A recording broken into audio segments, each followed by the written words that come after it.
जळगाव जिल्ह्यात अर्धवेसरी परिचारिका महिलेचा कामावर असताना हृदयविकाराच्या झटक्यानं मृत्यू. आई संघटनेची तीव्र प्रतिक्रिया. जळगाव जिल्ह्यात अर्धवेसरी परिचारिका म्हणून कार्यरत असलेल्या एका महिलेचे कामावर असताना हृदयविकाराच्या तीव्र झटक्यानं दुःख निधन झालं आहे. या घटनेमुळे संपूर्ण महाराष्ट्रात हळहळ व्यक्त होत असून आरोग्य विभागाच्या कार्यपद्धतीवर प्रश्नचिन्ह निर्माण झाले आहे.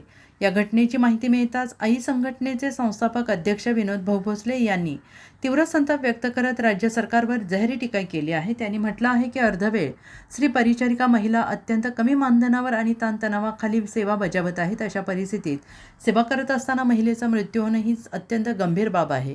विनोद भाऊ भोसले यांनी राज्य सरकारकडे मृत महिलेच्या कुटुंबाला तात्काळ आर्थिक मदत, योग्य भरपाई आणि कुटुंबातील एका सदस्याला नोकरी देण्याची मागणी केली आहे. तसेच त्यांनी इशारा दिला आहे की जर सरकारने तातडीनं भरपाई जाहीर केली नाही तर आई संघटना महाराष्ट्र राज्याचे आरोग्यमंत्री यांच्या राजीनाम्याची मागणी करत राज्यभर तीव्र आंदोलन करेल. ही केवळ एका महिलेची नाही तर संपूर्ण अर्धवेसरी परिचारिका भगिनींच्या न्याय आणि सन्मानाची लढाई आहे, असंही विनोद भाऊ भोसले यांनी स्पष्ट केलं आहे.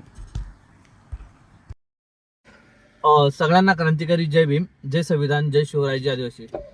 आता मी व्हॉट्सअप खोललं. व्हॉट्सअप खोलल्यानंतर एक बातमी समोर आली.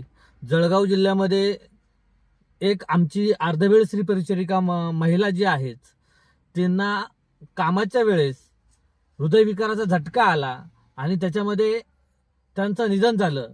तर सगळ्यात प्रथम त्या माऊलीला भावपूर्ण आमच्या आई संघटनेच्या वतीने श्रद्धांजली अर्पित करतो.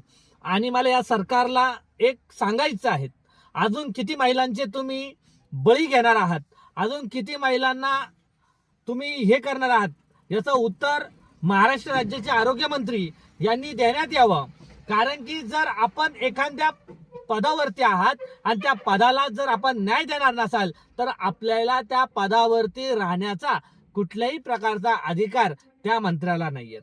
आज 6 महिने झाले अजून त्या बिचाऱ्या महिलांना काही ठिकाणी पगार भेटत नाहीये. अजून किती दिवस त्यांना सोसायचं, किती दिवस हाल अपेष्टा सहन करायच्या, याचं भान या सरकारने ठेवलं पाहिजे.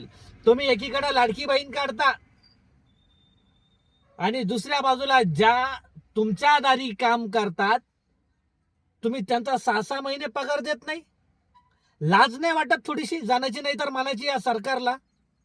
मला यांना एक म्हणायचं आहे, जर लवकरात लवकर संपूर्ण महाराष्ट्रामध्ये जर यांनी पगार केले नाही आणि ज्या महिलेला हृदयविकाराचा झटका आला, ज्यांनी टेन्शन घेतलं, त्या महिलेच्या घरच्यांना 1 कोटीची भरपाई या सरकारने देण्यात यावी.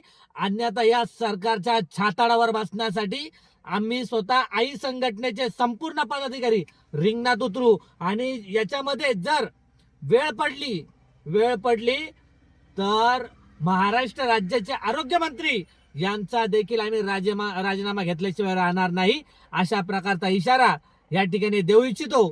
सगळ्यांना क्रांतिकारी जय भीम, जय संविधान, जय शिवराय, जय आदिवासी.